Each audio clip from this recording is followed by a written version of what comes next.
Hello everyone, welcome to today's video. Today we will deep dive on an important topic. What is the difference between occupancy and utilization?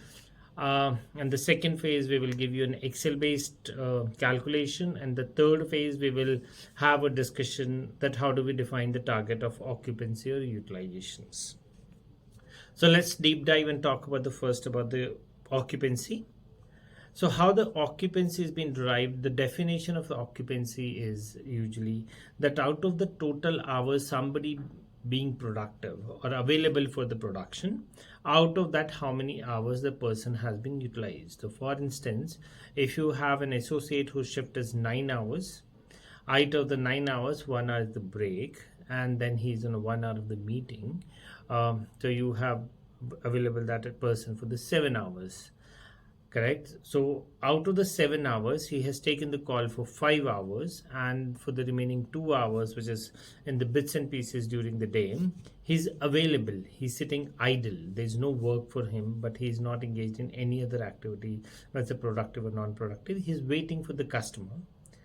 Correct. So in this calculation, your occupancy will become 5 divided by 7, and that will give you what is the occupancy you have been operating at. Now let's come to the second part, which is called utilization.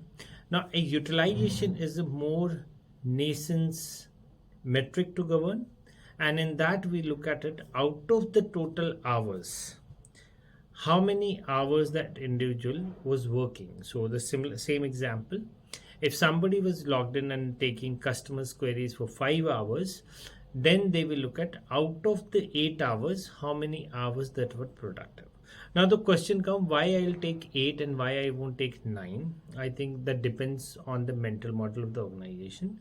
However, which you know that it is a fixed variable and that has to be given to people irrespective of what happens, you exclude that from the denominator.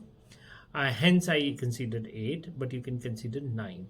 All other metrics like non-productive time, in-office shrinkages, it varies for each individual and each day. Hence the variables are ideally recommended not to be excluded from the calculation. So if you do in this calculation, the 5 divided by 8 becomes my utilization. So that's all for today. Followed me for the second video on this, where we will show you an Excel based calculation for the similar one, and then followed with another video which will explain that how do we derive the utilizations or the occupancy targets. Thank you very much. Don't forget to subscribe and share with all the folks around so that we build a WFM community in terms of the knowledge. Thank you.